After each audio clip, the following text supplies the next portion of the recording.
Of the thousands of migrants who arrive into the U.S. through the southwest border, there are some who retreat further into the shadows, but hope America will accept them. ¿Por qué vienes a los Estados Unidos?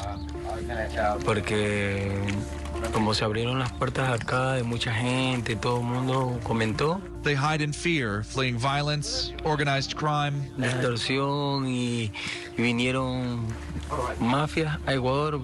Ecuador era un país tranquilo. Pero de la noche a la mañana se dañó. And also discrimination. Cindy Morillo, a 49-year-old hairstylist from Ecuador, and his friends say gangsters targeted them because he's gay and she's trans. Morillo explains they sold a car to fund their trip, leaving their hair salon business behind. This 23-year-old man from Colombia also fled. ¿Por qué vienes a los Estados Unidos? Discriminación. ¿Cuál tipo? Del LGTBI. Su identidad. Sí, exacto. Julian says police ignore brazen violence against gay men in his home country or even commit it themselves. I asked him who he's afraid of. He tells me groups that discriminate against him physically and psychologically. Julian found other gay men on the road from the jungle crossing in Panama to the U.S. border. Numbers meant protection. We met him in the high California desert east of San Diego, waiting for the Border Patrol to process him with an immigration court notice. On the other side of the bollard line is California, the United States. That's why so many LGBTQ migrants come here to Tijuana, why there are so many shelters friendly to them here. It's because they're here to pass through on the promise of inclusivity and safety on the other side.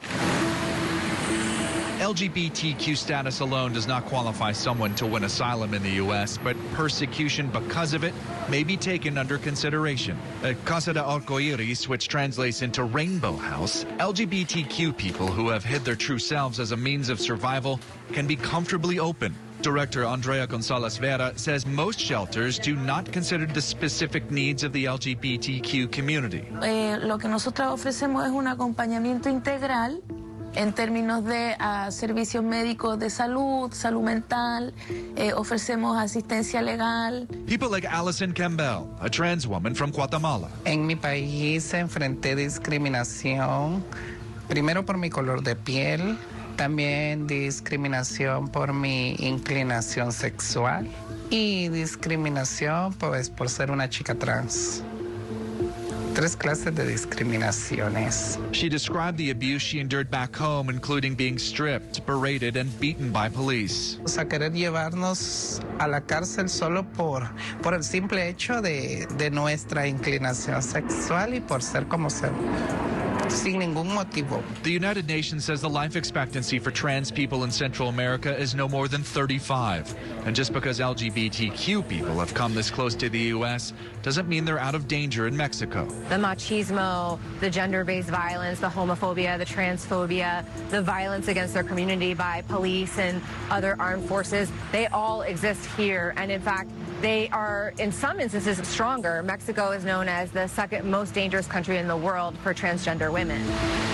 Human rights attorney Nicole Ramos says it's hard to find data on this community because many are in hiding. They need to take additional precautions for their safety, not only just for the homophobia and transphobia that exists in Mexican society and abuse by police and armed forces that I mentioned, but also it makes them more vulnerable to be trafficked by organized crime and to force them into some kind of sex trafficking or labor trafficking situation. The LGBTQ aid organization Rainbow Railroad tells us since 2017, more than 900 people from Latin America have asked it to help them escape violence and persecution. Tengo una amiga de hace muchos años que vivimos la misma situación y qué bien que ella ya tiene legalizado allí su documentación, entonces ella me va a recibir junto con el esposo. Allison has waited 4.5 months for an appointment to declare asylum at a port of entry.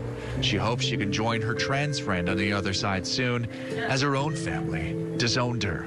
John Moan, Scripps News, Tijuana, Mexico.